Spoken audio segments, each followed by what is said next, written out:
This is Ron Lieback here with ultimatemotorcycling.com. We're out here testing the new Street Cup from Triumph. We're in Seville, Spain. Beautiful area. Got some killer roads that we were able to open this thing up on. It's the third member of the Street Twin family, the other being the regular Street Twin and then Street Scrambler, which we also tested today. But this is the modern classic bike. It's got the new 900cc parallel twin with the 270-degree firing order. It creates 54 horsepower and 59 foot-pounds of torque. Everything's on tap. It's really killer from 3,000 to 5,000 RPM. Like, it's just right in the zone no matter what gear you're in. It's only a 5-speed, but it's geared perfectly for first gear stuff, fifth gear stuff. So from rolling on the highway, getting on roll-ons, it's beautifully set up.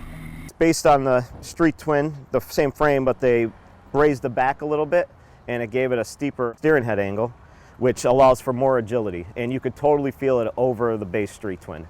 Everything on the bike, I mean, it's a gorgeous bike. It's got everything that you actually need to look cool.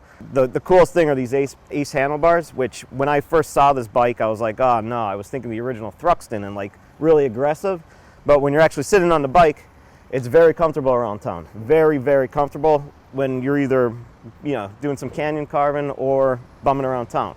Another thing I like to say about that too is when you're in town, this bike is actually very good in town. I was thinking that it's going to be just a play bike for the back roads, but actually riding around town, the thing worked perfectly.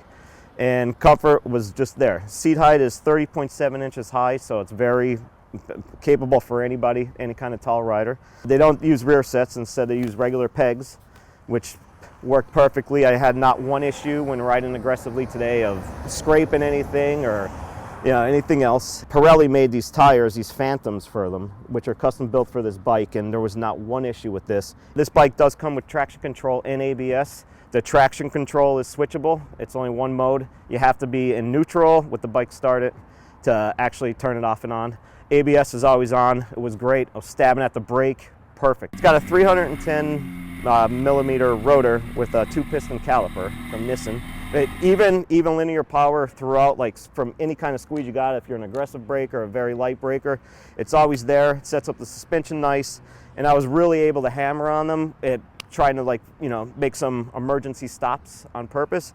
And ABS was good. It wasn't like, you couldn't feel a lot of pulsation or anything. Same thing with the traction control. Shutting the traction control off, it was kind of cool just to do burnouts and stuff, but when you actually have it on, I was going over, there's these like little speed bumps that are pretty long and they're painted.